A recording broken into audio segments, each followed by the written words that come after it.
Aujourd'hui, il y a un club de journalistes et communicateurs qui vise le bien-être au côté alimentaire de la population, qui vise une bonne nutrition, mais surtout à lutter aussi contre la malnutrition et à assurer donc la sécurité alimentaire. On va recevoir le club de ces journalistes et communicateurs pour la nutrition et la sécurité alimentaire sur ce plateau dans la rubrique invité du jour et on parlera justement de ce club et bien d'autres. Plus tard, on sera avec la BCLCC et aujourd'hui, on s'intéresse au chantage à la vidéo. Oui, malheureusement, des escrocs, ça donne à des chantages à la vidéo et au chantage à la webcam. On va en parler tout à l'heure avec justement nos amis de la BCLCC, la Brigade centrale de lutte contre la cybercriminalité. Avant tout ça, on parlera à la découverte d'eux puisque nous sommes installés au Musée national au sein de l'habitat du Faso pour vous faire découvrir cet habitat. Et bien sûr, Alphonse Ouedraogo sera là pour décortiquer l'actualité pour nous. Merci de nous renouveler votre fidélité. Monsieur, fidèles téléspectateurs de Bonjour le Faso, bonjour encore et bienvenue à ce nouveau numéro. Nous sommes jeudi aujourd'hui et nous sommes ravis de vous retrouver comme chaque matin du lundi au vendredi à partir de 7h30 sur Savane TV, également sur la page Facebook de Savane TV. Merci de nous suivre.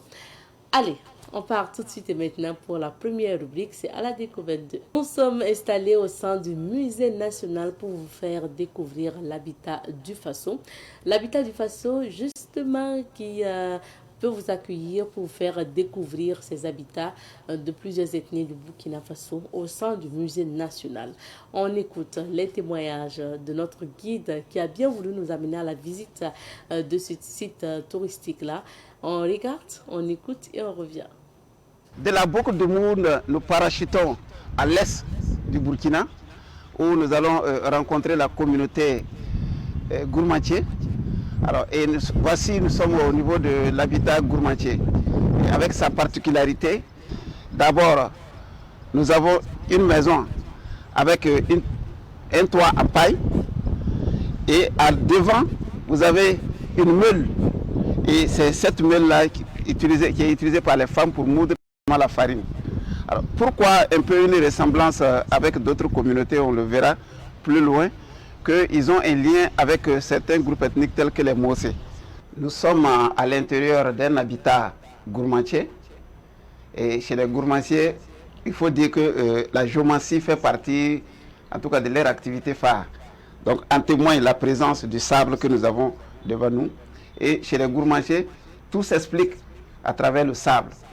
Donc, lorsque on est face à une situation, il faut consulter le sable pour savoir ce qui va se passer.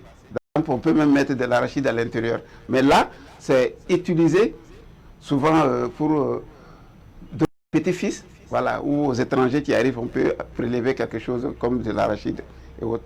Mais vous avez également souvent des greniers à côté pour la conservation des céréales. Le foyer qui est toujours d'actualité dans presque tous les habitats du Burkina. Donc c'est les foyers 3 pierres. Donc, et ces foyers, vous voyez, par exemple, toujours au niveau du mur. Et on peut aussi ajouter une 4e pierre lorsqu'on veut ajouter une 2e marmite.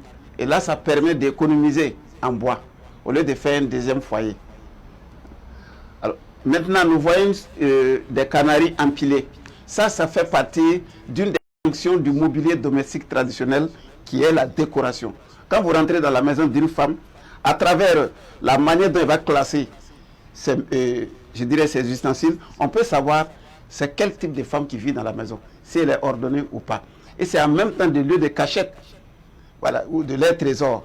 Donc, lorsqu'elle en a beaucoup de canaries, vous n'allez pas savoir dans quel canari elle a caché de l'argent ou bien des bijoux pour le mariage de sa fille.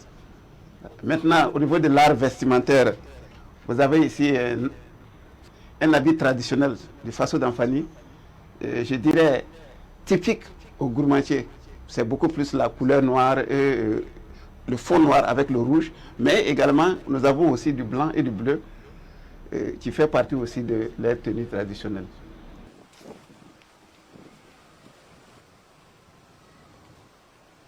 Voici au niveau de l'habitat Marca, et qui dit Marca, c'est le même groupe que les Dafi. Et la particularité de l'architecture Marca, ce sont des maisons de forme rectangulaire avec plusieurs pièces. En témoigne cette maison qui a 3 pièces.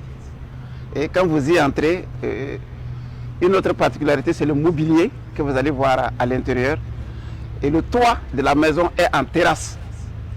Alors, parmi ce qu'on peut avoir, vous avez des pots, donc des canaris, et je dirais les femmes des Marca, ce sont les femmes qui ont, je dirais, une spécialité en matière de la poterie.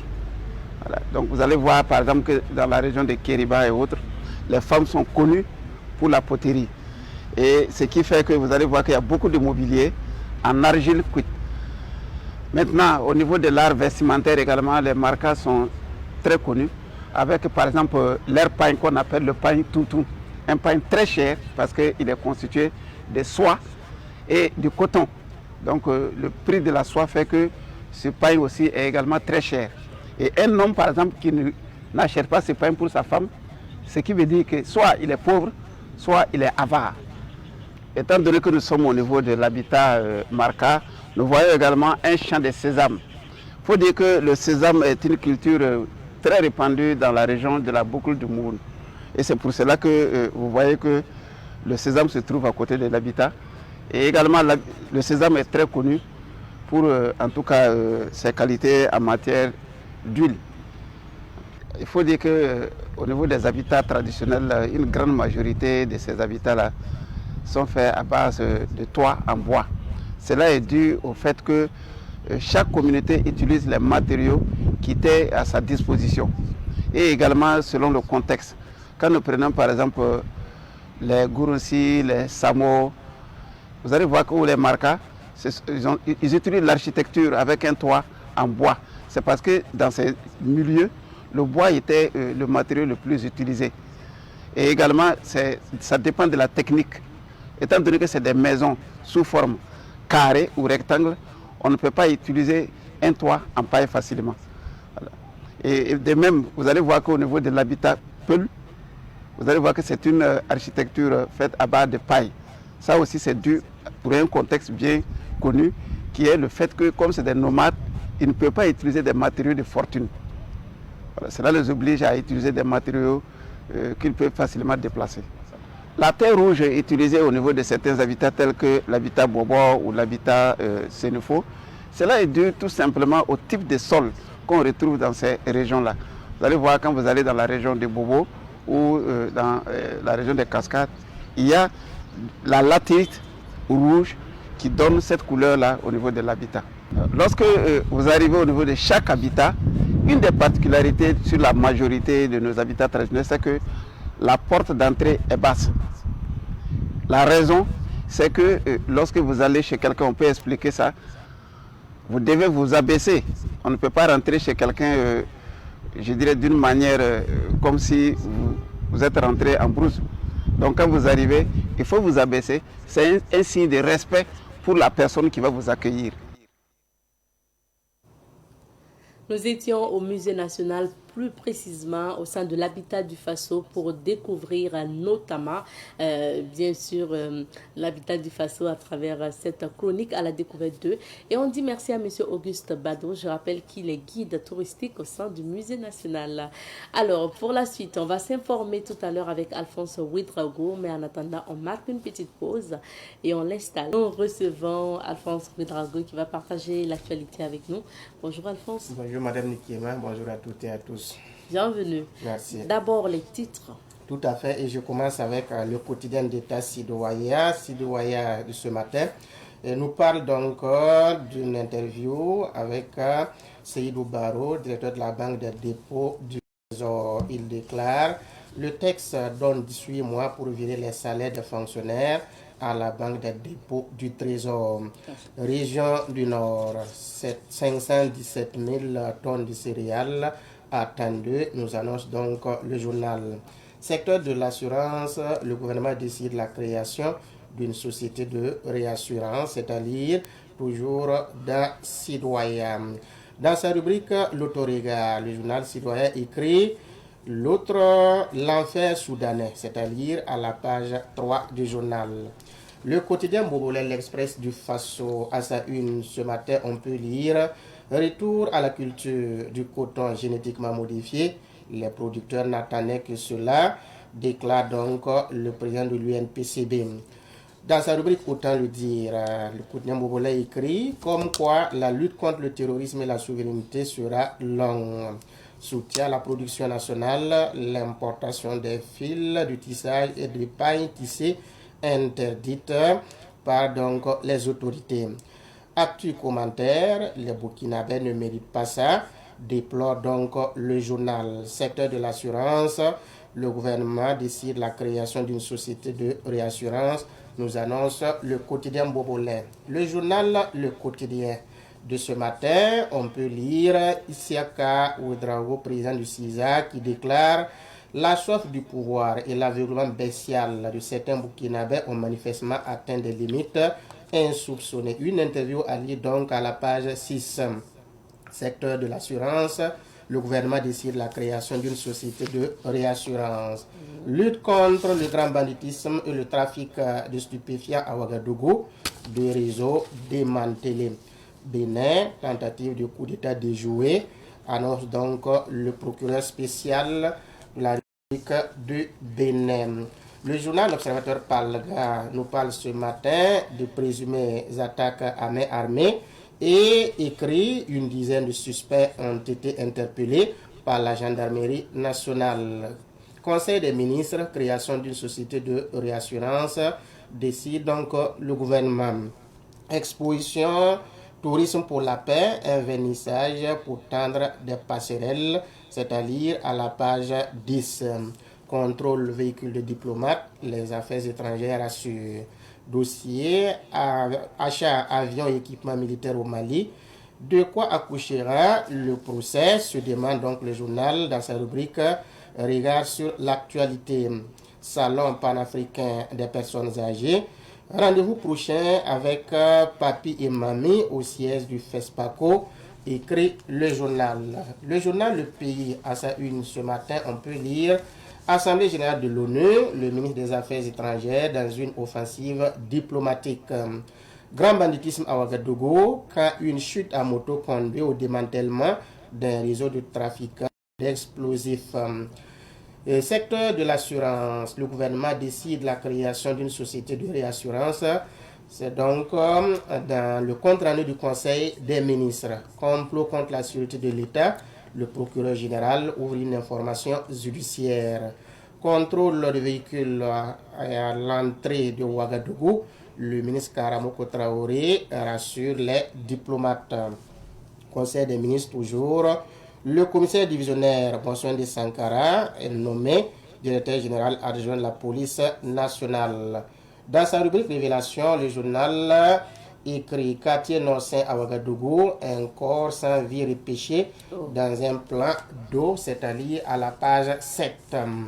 Terminons avec le journal Aujourd'hui au Faso. Aujourd'hui au Faso, dans sa livraison de ce matin, on peut lire Conseil des ministres, le gouvernement crée une société de réassurance.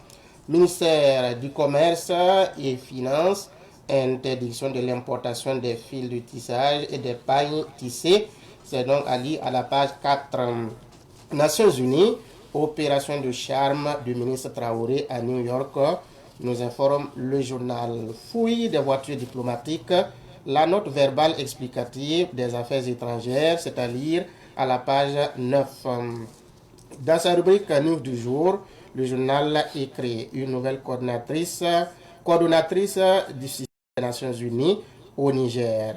Un corps sans vie repêché annoncé par la Brigade nationale des sapeurs-pompiers, c'est-à-dire toujours dans ce quotidien. Paul Domont absent au prix Chantal Biya, c'est un autre titre du journal. Arrestation d'Olivier Boko, ami du président Talon. Yahi Talon Boko, l'histoire béguette trop au Bénin, écrit donc le journal. Merci bien, Alphonse, pour ces titres. On revient sur quelques sujets d'actualité. Commençons par l'actualité au Burkina. Complot contre la sûreté de l'État. Le procureur général ouvre une information judiciaire. Oui, il faut dire que le procureur général au niveau près de la cour d'appel de Ouagadougou, Laurent Poda, c'est lui dans une note qui informe l'opinion publique de l'ouverture d'une information judiciaire après donc la dénonciation du ministre de la Sécurité pour cette histoire de complot, tentative de complot contre donc la sûreté de l'État, contre des populations civiles. Et dans son communiqué, on pourrait dire que c'est pour vraiment respecter la norme, parce qu'après une telle dénonciation, il fallait que l'autorité judiciaire aussi s'en saisisse donc, de cette affaire et puis commence à travailler.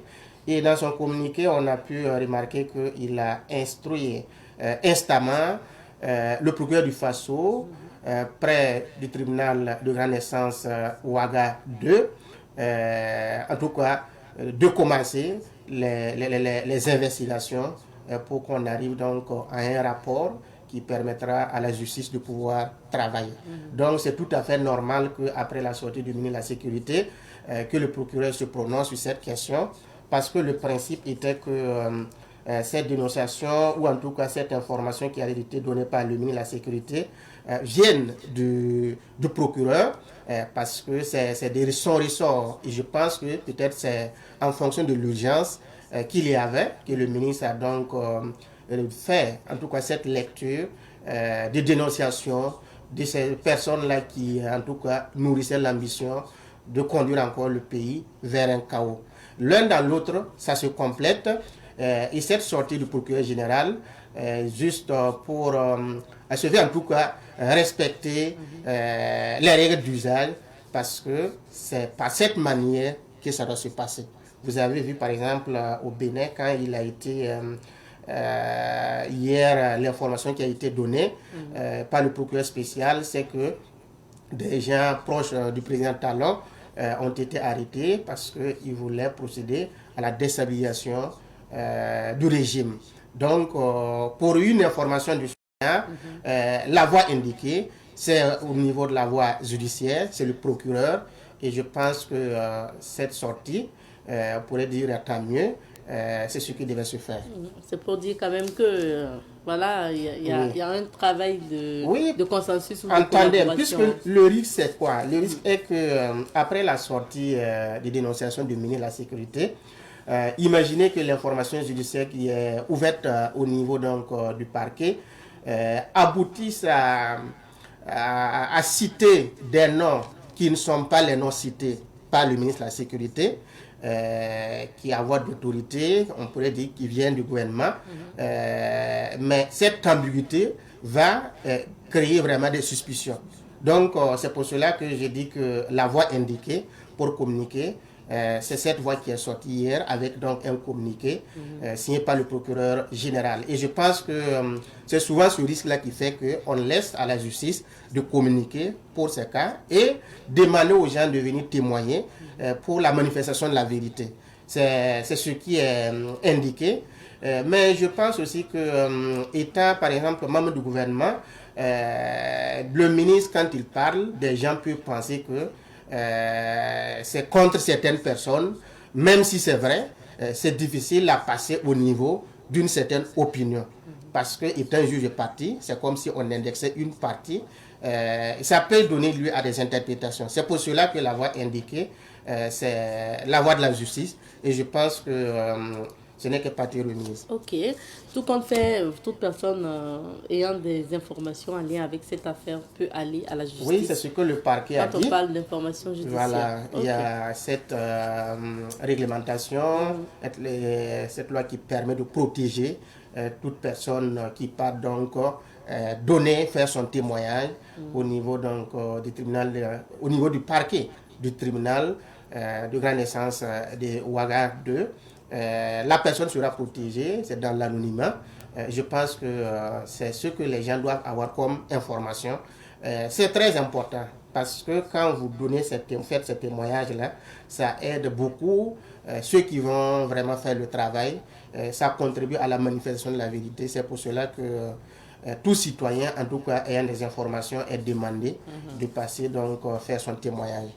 Alors, revenons sur cette affaire du Bénin, tentative de coup d'État, déjouée au niveau du Bénin. Oui, déjouée, même si la date était imminente, parce qu'il a été indiqué que c'est le 27 septembre qui était donc retenu. Aussi. Hein, oui, comme pour passer à l'offensive, voilà, contre le pouvoir de Patrice Talon. Le gouvernement a bien voulu donc prendre le taureau par les cornes. Et je pense que cette sortie du procureur spécial montre que c'est suite à des dénonciations, des investigations, qu'ils sont arrivés donc à éteindre ce qu'on pourrait qualifier comme feu qui couvait. Alors, ce qu'il faut ajouter, c'est que ces deux personnes proches du président Patrice Talon qui ont été arrêtées. L'un, c'est un ancien ministre des Sports, Oswald Omeki, et l'autre, c'est un homme d'affaires, Olivier Boko, tous proches donc du régime de Patrice Talon. Ça a étonné plus d'un parce que la proximité qu'il y a entre ces deux personnes et puis le président est telle qu'il était difficile de penser à un tel plan en vue, au point que l'opinion reste donc bouche bée. Mais ce qu'il faut noter aussi, c'est qu'il a été dit que ces deux personnes-là ont démarché le commandant de la garde républicaine pour qu'il aide à organiser militairement pour faire tomber le pouvoir de Patrice Talon. Et pour y arriver, dans un premier temps, un compte bancaire a donc été, ils ont ouvert un compte en Côte d'Ivoire dans lequel ils ont versé 105 millions dans un premier temps au nom du commandant de la garde républicaine pour qu'il en tout cas accomplisse la mission.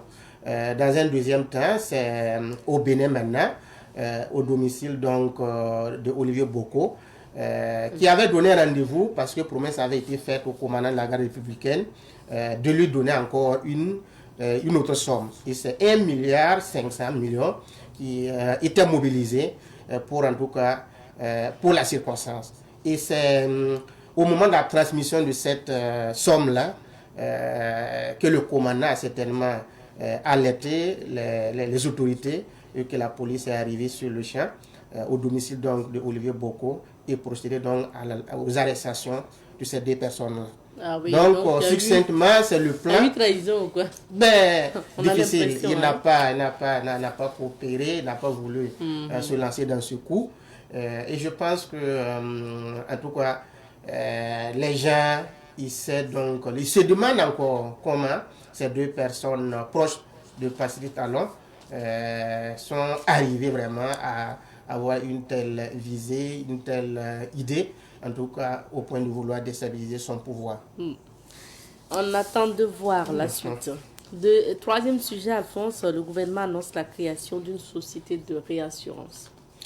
Tout à fait. Peut-être pour terminer au niveau du Bénin, ça nous rappelle ce qui s'est passé aussi en 2012, quand Patrice Talon, parce que le Bénin est familier pour ces cas pareils, des accusations.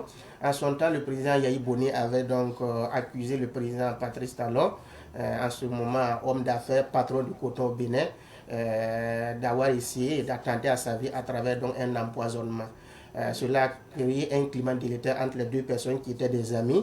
Par la suite, Patrice Talon a pu en tout cas s'échapper en allant à Paris. Et après donc l'élection de Patrice Talon, les deux hommes ont fumé le calumet de la paix.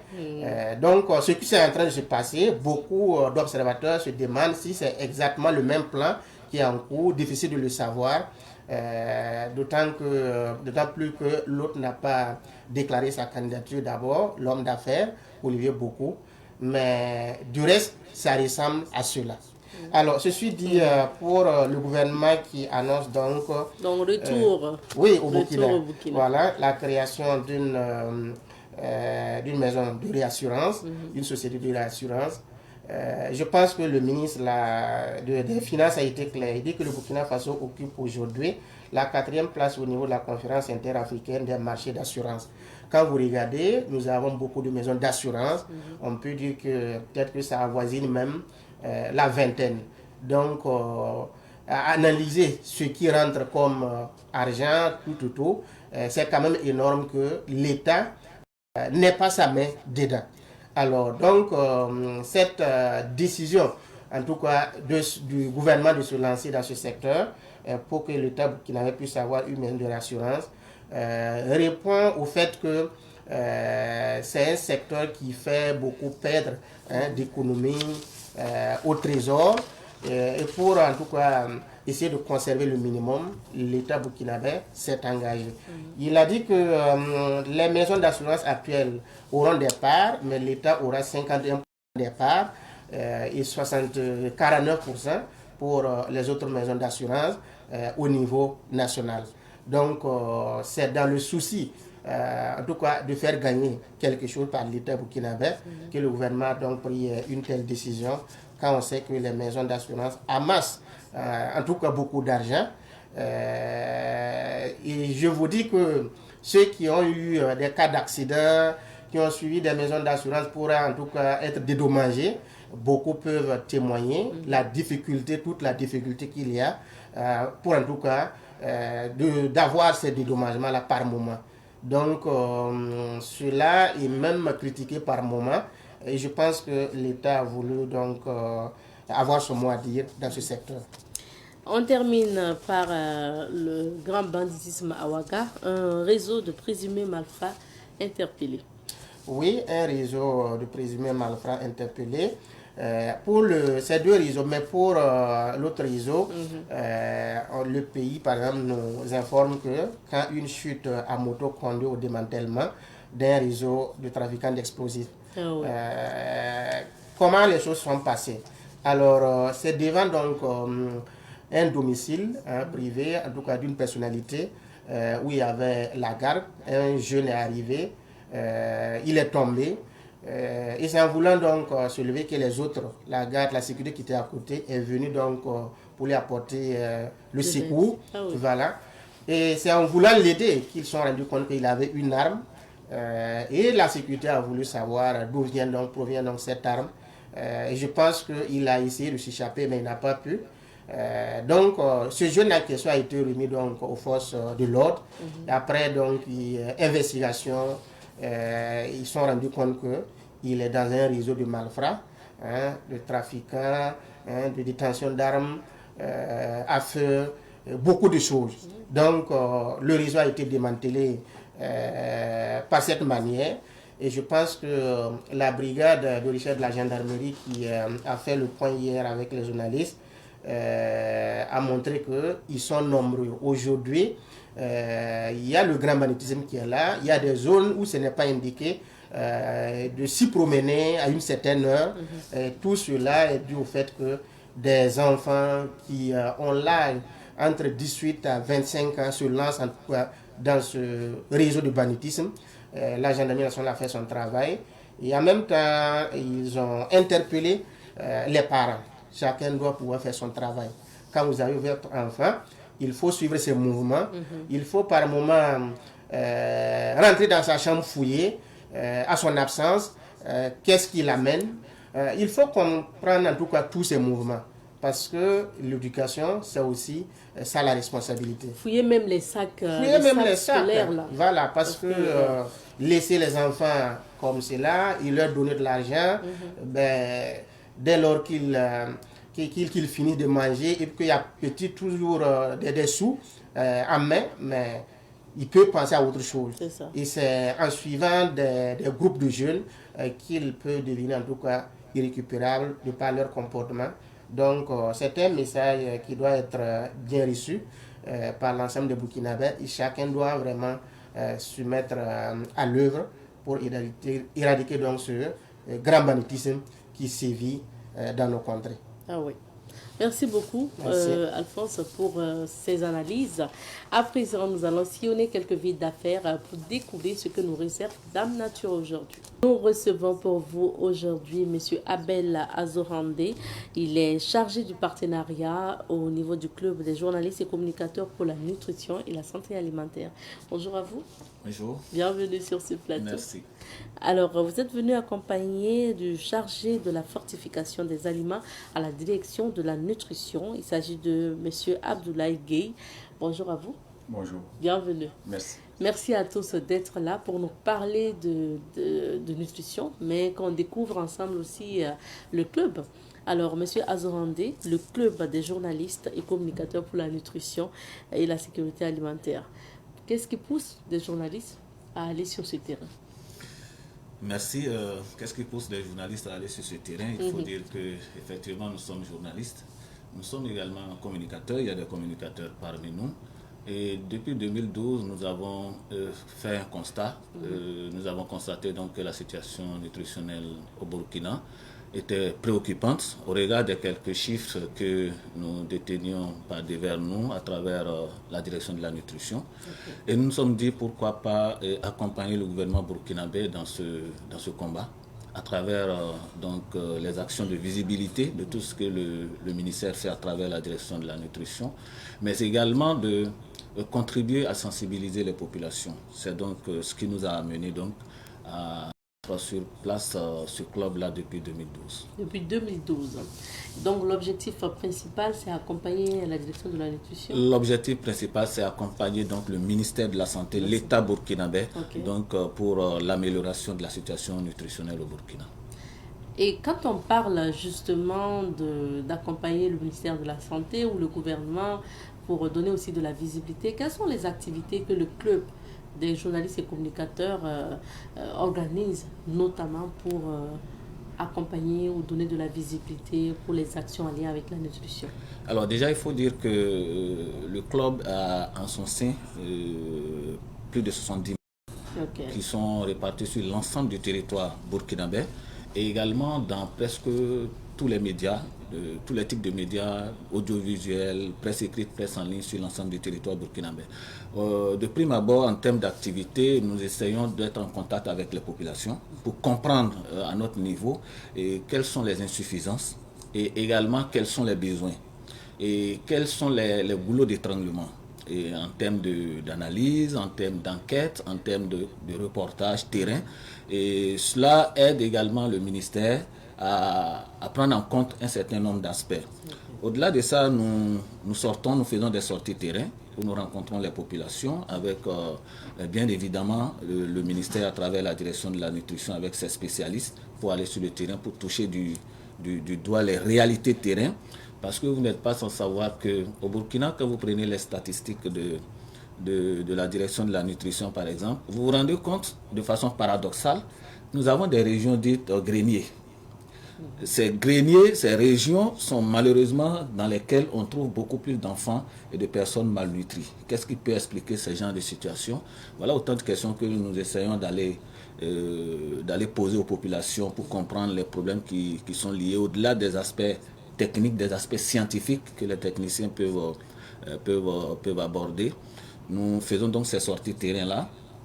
Et nous organisons également, nous essayons de faire également des films, reportages, et avoir également des rencontres avec les spécialistes pour échanger avec eux, pour donc mettre en lumière, pour informer les populations sur un certain nombre d'aspects liés à la nutrition.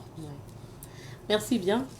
Alors, parlant de nutrition, nous sommes avec monsieur... Je voudrais, si vous permettez... Vous voulez continuer dans vos actions? Voilà, je voudrais aussi dire que récemment, sur initiative du CICN-SA, nous avons pu donc emmener avec nous certaines associations de journalistes qui sont dans le même domaine dans certains pays de l'Afrique.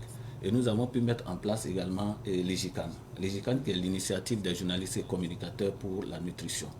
Et il faut dire que pas plus tard que la semaine dernière seulement, nous étions à Abidjan pour donc entériner cette initiative qui regroupe un certain nombre de journalistes sur la question nutritionnelle en Afrique de façon générale. Et c'est le CICN qui assure actuellement la coordination de cette initiative. Et le secrétariat général se trouve au Tchad. Au Tchad, ok. Alors, faisons plus connaissance aussi avec la direction de la nutrition, dont M. Gueye est le chargé donc, de la fortification des aliments.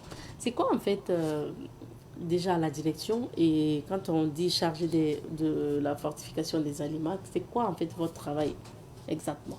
Merci bien pour l'opportunité que vous nous donnez de nous exprimer sur la question. Vous voyez que la direction de la nutrition est une direction technique du ministère de la Santé qui a en charge toutes les questions de nutrition, aussi bien sous ses différentes formes.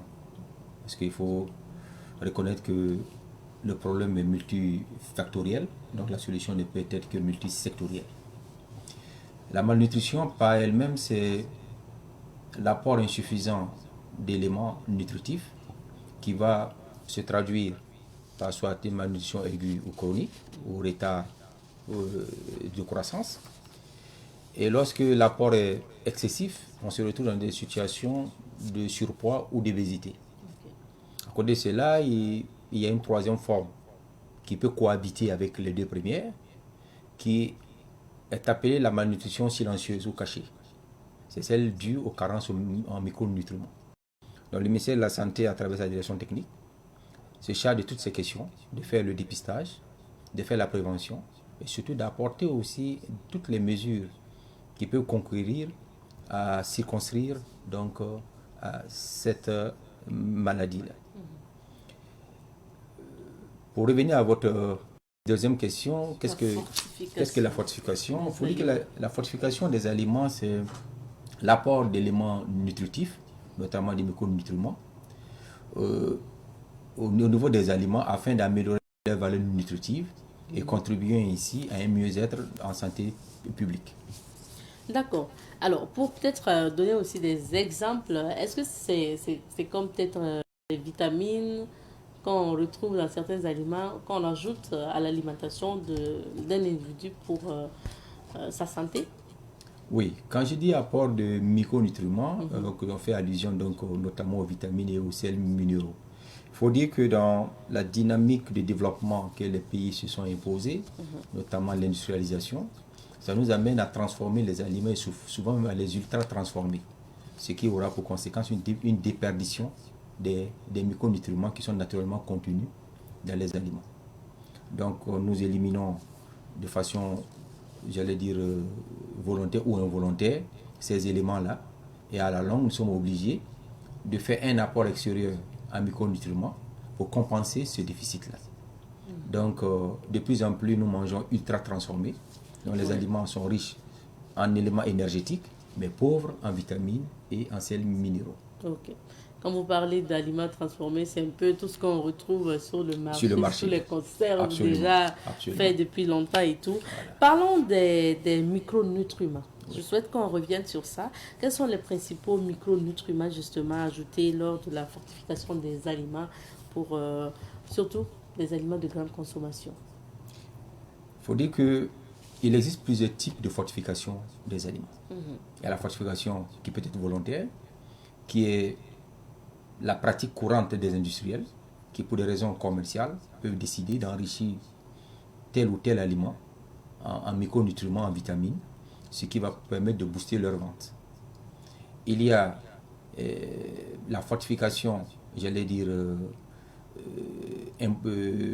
autorisée par le gouvernement, qui concerne donc les maladies de santé publique. C'est notamment dans le cas de l'anémie. Lorsque le gouvernement trouve qu'il y a une pathologie due à une carence en micronutriments donnée, elle peut se faire le devoir de voir comment sur le marché on peut profiter des aliments de grande consommation pour pallier à ces éléments-là. Donc pour ce qui est du Burkina, c'est notamment la farine de blé tendre qui a été donc identifiée. Nous avons l'huile alimentaire et le sel iodé. Donc ces trois vecteurs qu'on appelle vecteurs alimentaires ont été identifiés depuis 1996. Il y a eu une timide... Au début c'était assez timide parce qu'il fallait comprendre tout ce qui entoure cette nouvelle approche. Mais aujourd'hui il faut dire qu'on est vraiment à l'aise dans cette dynamique-là. Et donc vous avez la farine de blé, donc la farine boulangère. Aujourd'hui quand vous consommez du pain, vous bénéficiez aussi bien du fer que de l'acide folique. Ah oui, donc c'est fait déjà à la base. Hein. Oui. Si j'achète du pain, il y a déjà, ça contient déjà des aliments fortifiés. Okay. Si vous consommez de l'huile raffinée, vous consommez aussi de la vitamine A. Et que lorsque vous consommez du sel, et en principe si c'est du sel de bonne qualité, vous bénéficiez de l'iode. Quand vous dites sel iodé, parce que sur le marché, nous, on voit des grains de sel petits qu'on appelle sel iodé. Est-ce que c'est ça?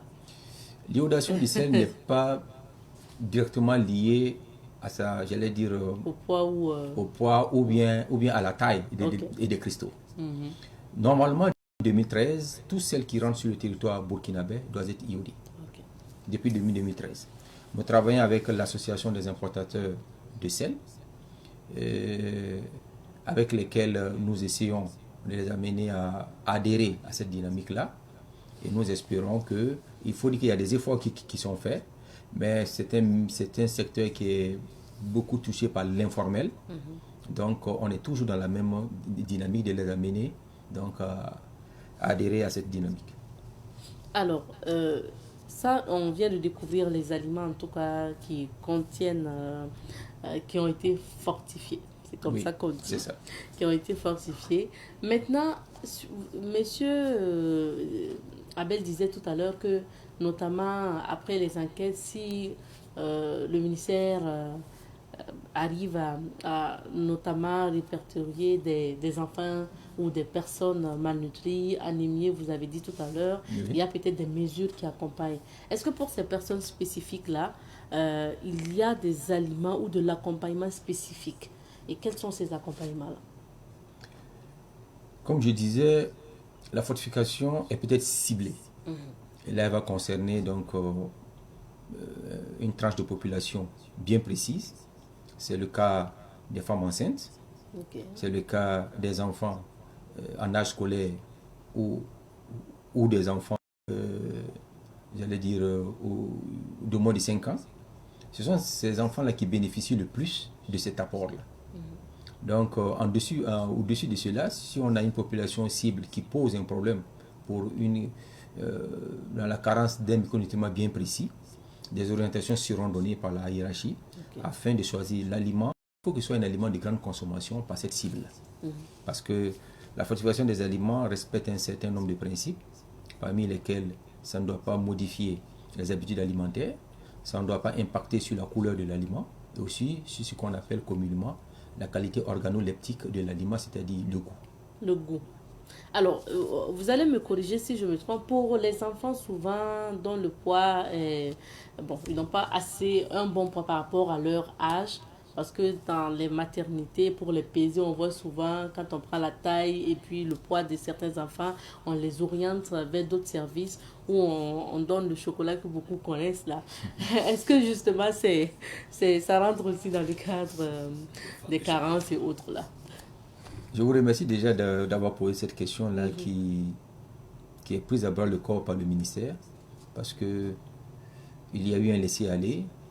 Nous avons, vous-même vous l'avez utilisé le mot chocolat. Donc dans la dynamique de pouvoir impacter positivement l'adhésion des enfants dans la consommation de ces aliments que nous on appelle aliments thérapeutiques prêts à l'emploi, c'est le plein pinap.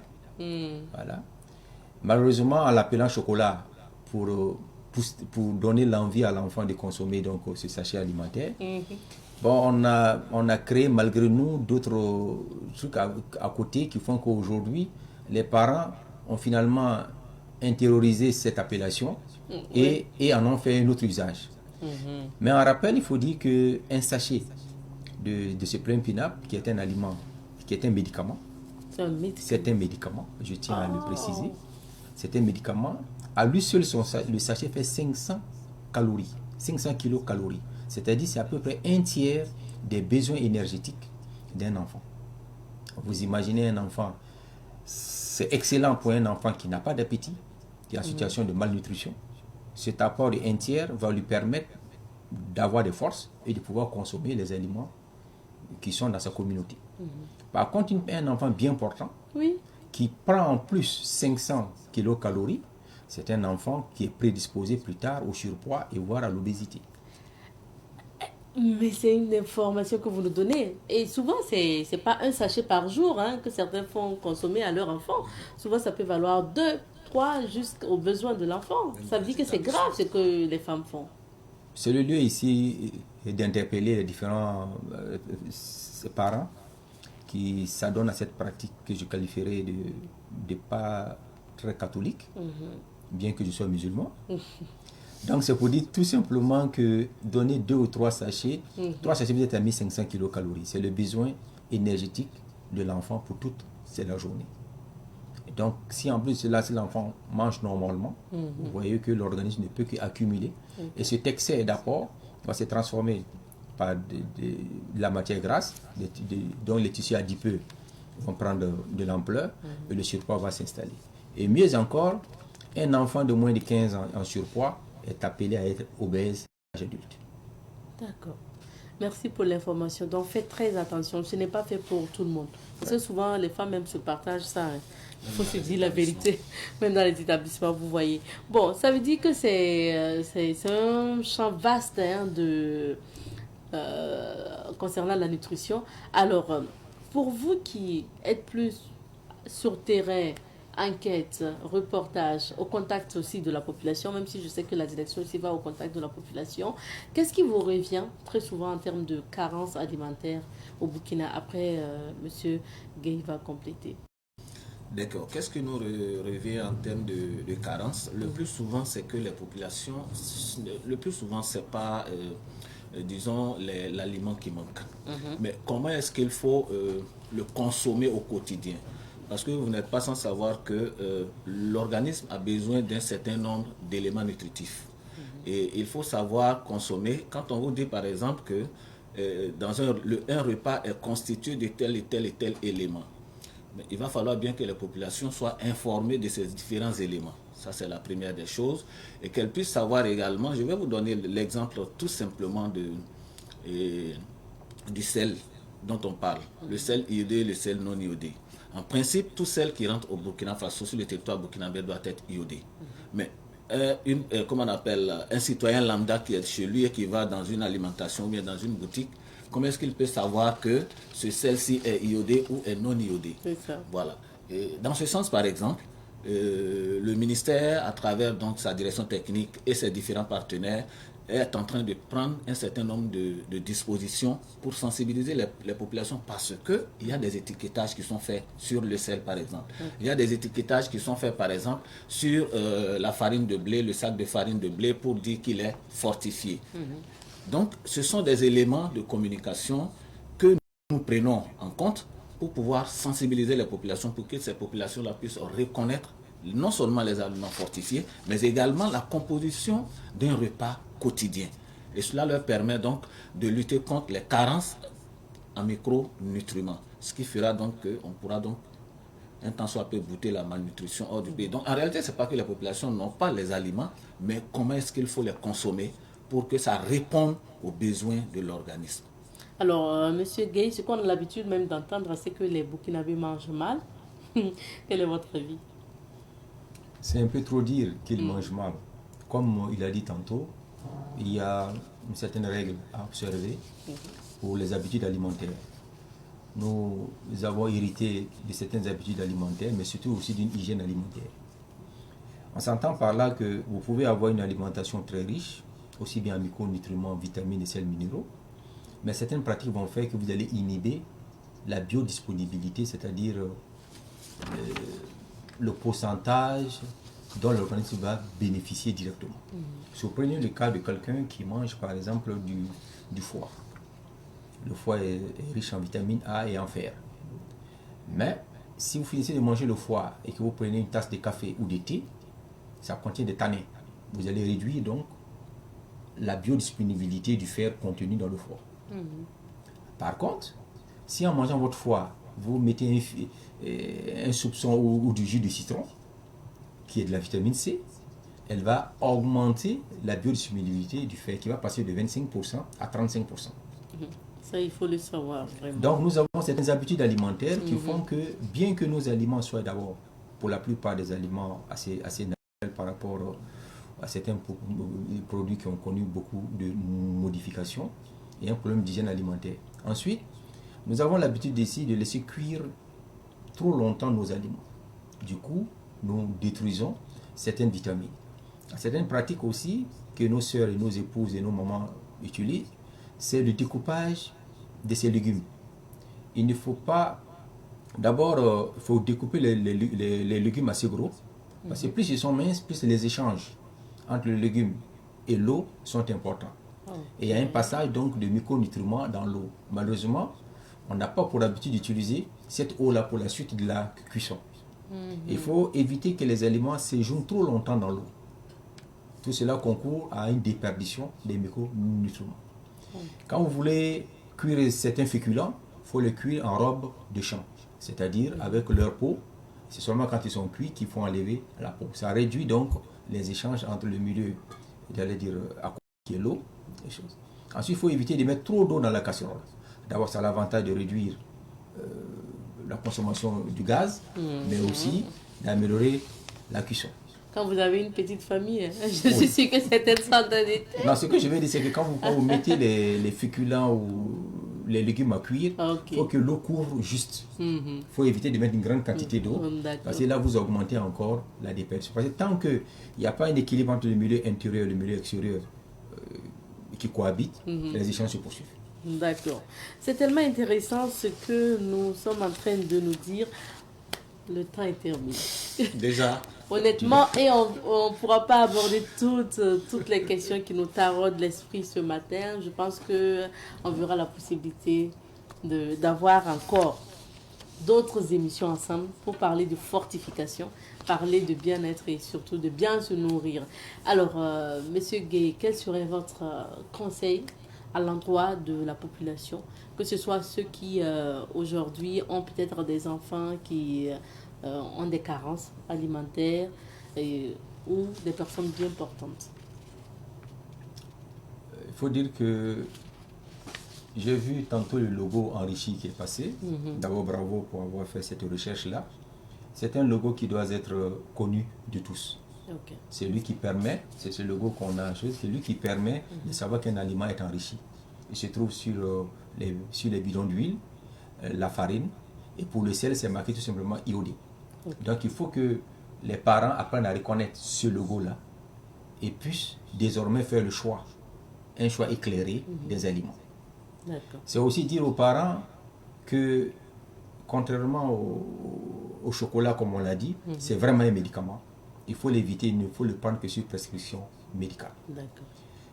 Il faut manger diversifié, parce que ce n'est pas parce qu'on consomme des aliments fortifiés qu'on a tous les apports nécessaires.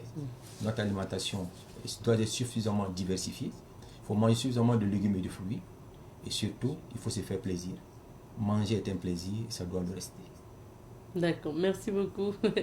Alors, un mot de fin, parce que le temps est terminé. Un mot de fin, c'est vous dire simplement merci. Merci à Savane Média pour l'opportunité, pour la pêche qu'elle nous tend de parler de notre club, le club des journalistes et communicateurs pour la nutrition et la sécurité alimentaire.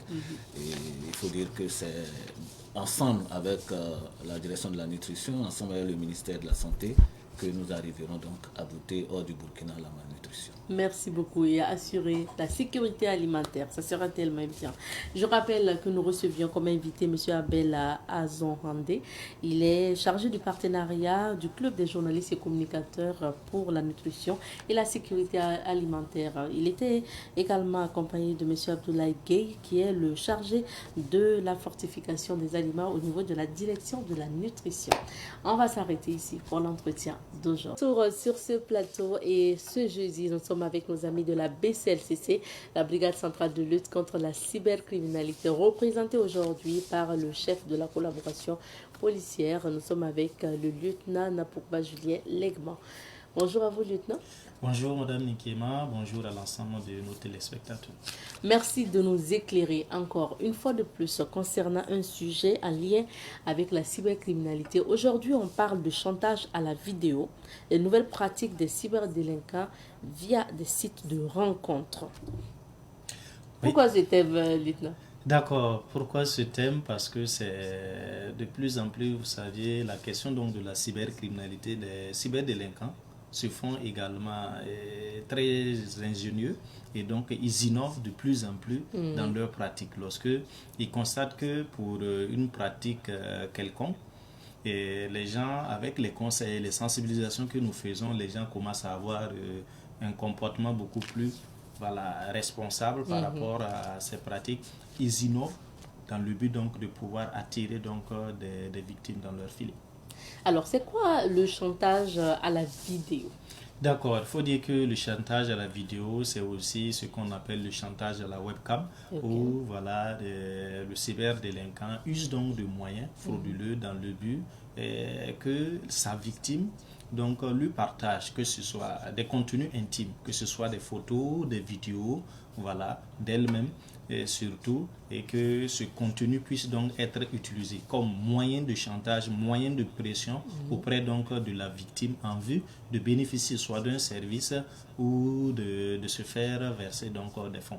Ah oui, de l'argent. C'est ça. Alors, donc c'est suivi surtout d'escroquerie tout le temps. Tout à fait. On va aller au mode opératoire parce que là, vous ajoutez les nouvelles pratiques des délinquants via des sites de rencontres. Donc, comment ils procèdent?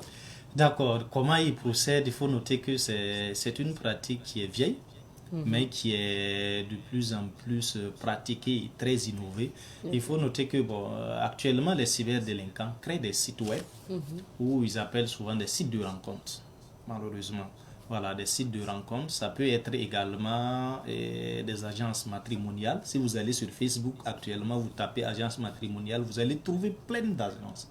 Donc, il y a des agences FDS, civiles, agences noir, blanc, agences matrimoniales, chrétiens, musulmans.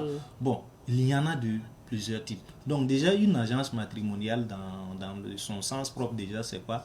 C'est une entreprise ou une structure qui met en relation voilà, des personnes qui sont donc à la recherche voilà, d'une relation amoureuse ou se marier. Voilà, on note que bien sûr que toute relation amoureuse n'a pas pour objet donc de se marier. Mais ils passent donc par ces types donc de pratiques en se faisant passer pour des agences matrimoniales pour la mise en contact. Et ils peuvent également passer par des salons de massage également où voilà, ils disent faire donc des prestations de services dans ce sens. Et lorsque vous y allez, que ce soit les sites de rencontre ou l'agence, il y a toujours, on publie, pour les agences, on publie des annonces. On va vous dire que telle dame de cet âge, voilà, qui a tel profil, on va décrire des critères, aimerait correspondre avec un homme, voilà, avec ces critères suivants. Et lorsque vous êtes intéressé, vous contactez un numéro. Voilà, c'est ce numéro également qui va maintenant vous mettre en relation avec, bien sûr, la personne derrière l'annonce, mais moyennant un paiement. Donc, vous allez payer les frais de mise en contact. Et c'est là que l'agence voilà, derrière profite bien sûr de ces fruits-là. Et lorsque vous aviez ce mise en contact-là, et s'il y a cette mise en contact, et lorsque vous rencontrez la personne, voilà, tout ne se passe pas toujours bien parce que derrière, des escrocs peuvent aller vers ces agences. Si elles sont sérieuses, il y a des agences qui ne sont pas sérieuses et qui vous mettent en contact avec leurs complices qui, après donc, s'être abusés de vous parce que vous allez vous rencontrer et très souvent, ça aboutit donc à des relations donc intimes. Et c'est durant donc ces relations, ils vont trouver moyen vous enregistrer ou dans vos échanges WhatsApp, lorsque la question d'amour va commencer à s'exprimer, on va vous inciter au partage donc d'un contenu intime, que ce soit photo ou vidéo, et c'est à travers maintenant ces contenus qu'on va les prendre pour vous faire chanter. Pour d'autres, c'est après donc avoir entretenu la relation intime que on va laisser un certain moment, on va vous filmer et ce moyen sera donc utilisé contre vous. Ça veut dire qu'il y a des cas où ils vont jusqu'à l'acte sexuel pour détenir des vidéos. Tout à fait. Il y a des cas où on va jusqu'à l'acte parce que on vous flatte dans ce sens-là. Par exemple, on a eu une femme qui nous a contacté, par exemple, sur la page Facebook qui expliquait, donc on échangeait avec elle sur Messenger. Voilà. Donc, elle a été dans cette situation où on l'a mis en contact parce que à un moment, elle était donc aussi dans un besoin d'argent et elle allait. Donc, elle, c'était aussi derrière dans le but donc, de pouvoir avoir de l'argent. Et lorsqu'on lui a mis en contact, ils ont été effectivement dans leur lieu de rendez-vous. Ils ont eu une relation, intime. Et là, c'était moyennant de l'argent. Déjà, les frais étaient déjà convenus. On passe ce temps, tu as tel franc CFA. Et lorsqu'elle finit, elle réclame son argent et la personne concernée lui dit non. elle a versé l'argent avec la personne qui lui a mis en contact et donc de se référer à cette personne. Quand elle se réfère à cette personne lui dit maintenant que bon, voilà, j'ai eu tête de ta vidéo.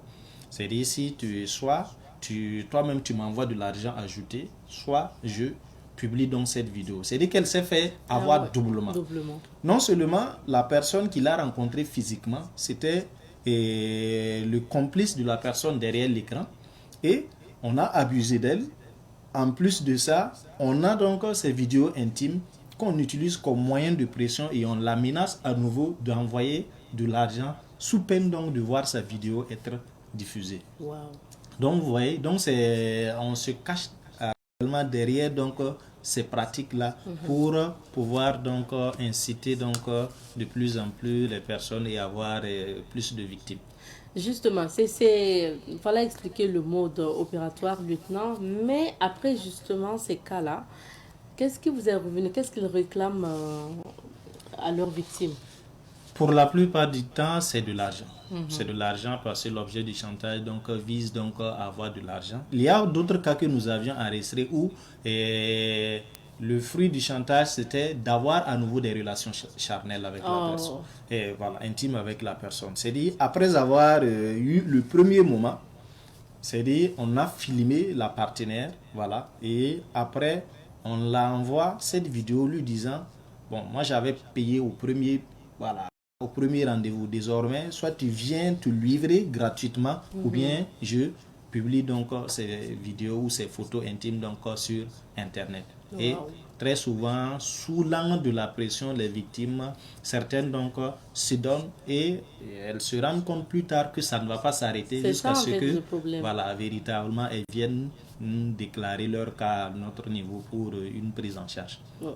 C'est vraiment surtout bien dès le début d'aller vers la BCLCC parce que je suppose que même pour l'argent aussi, si vous donnez une première fois, ça ne s'arrêtera pas là. Ça ne s'arrêtera jamais. Il ne faut jamais verser de l'argent dans ce sens parce que le cyberdélinquant trouvera que c'est une niche donc à profiter et donc à tout moment qu'il sera dans le besoin, bien évidemment qu'il brandira toujours donc l'objet de pression vers vous pour soutirer des fonds.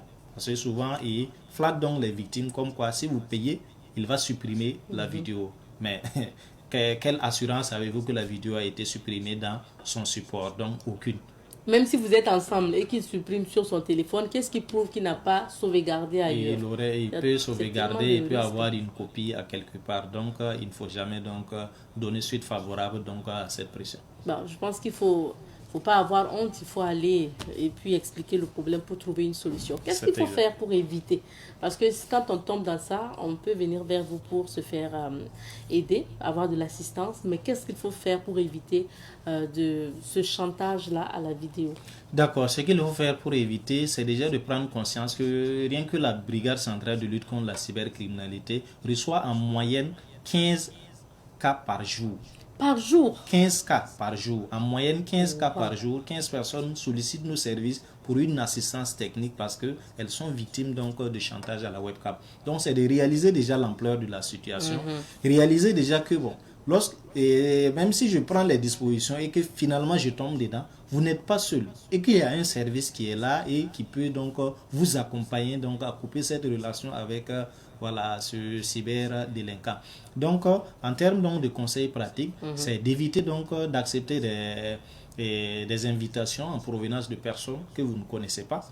C'est d'éviter... Pour rejoindre les groupes, là, les invitations pour rejoindre des groupes. C'est exact, c'est éviter effectivement même d'aller vers ces sites donc, de rencontres parce que là, c'est vous qui partez vous livrer donc, à travers donc, ces sites de rencontres et également ne jamais...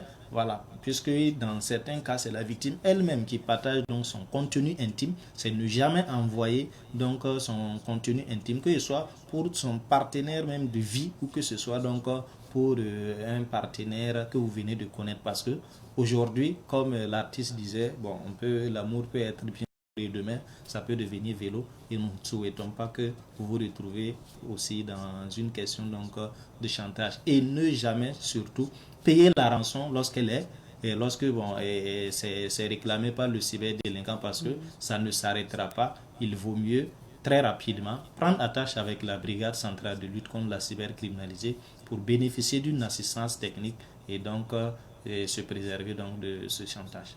Alors, lieutenant, on peut avoir une idée de la somme qui est souvent demandée pour ces chantages à la vidéo? En vérité, il n'y a pas de somme fixe parce que le maître chanteur, généralement, il fixe un montant. Il peut vous réclamer 500 000, mais lorsque vous dites que vous n'aviez que 50 000, même quand vous descendez à 25 000, vous dites d'envoyer et de chercher le reste. Donc lui, son but, c'est de soutirer le maximum d'argent. Il fixe la barre haut. Voilà, et il prend ce qui est disponible, en fait. Donc c'est comme, il est en train de marchander avec vous. Il prend ce qui est disponible. Et généralement, nous, des victimes, après avoir versé même souvent des millions, viennent maintenant à notre niveau pour bénéficier donc d'assistance. Et c'est très déplorable parce que ces cas représentent presque 15 à 20% des infractions totales donc, que nous recevons donc, au niveau de la brigade centrale de lutte contre la cybercriminalité. Est-ce que vous rassurez ceux qui sont victimes que s'ils viennent vers vous, ils auront de l'assistance et ils trouveront une solution pour arrêter ça? Oui, nous vous rassurons que voilà, si vous venez vers notre service, vous aviez donc l'assistance nécessaire, non seulement pour couper le lien avec donc le cyberdélinquant, mais également pour engager une procédure judiciaire, donc à la recherche donc de cette personne qui vous fait donc chanter. Je pense que pour l'ensemble des victimes qui sont passées, la majorité donc s'en sort donc très soulagée et donc protégé donc de cette menace. Merci. Donc, on vous invite à contacter la BCLCC. On affiche rapidement donc les contacts de la BCLCC, lieutenant. D'accord, donc vous pouvez donc nous retrouver sur Facebook à travers @BCLCC. Voilà, lorsque vous faites la recherche, suivez-nous pour trouver donc l'actualité en lien avec la cybercriminalité. Vous nous contactez aussi sur le 25 39 58 41 ou 42 à la fin pour nous. Pour ceux qui ne sont pas à Ouagadougou et qui sont donc victimes de cybercriminalité, et ces personnes-là peuvent nous écrire à travers l'adresse mail qui est affichée au niveau de l'écran. Nous sommes à Koulba, à Zabad Daga, et donc pour tout besoin, n'hésitez pas. Merci beaucoup, lieutenant. Merci beaucoup à vous également. On espère que les conseils vous seront très utiles. Préservez votre vie et surtout évitez de vous rendre là dans des sites où c'est vraiment pas des sites catholiques. On se retrouve, Inch'Allah, demain. Allez, plus. Merci.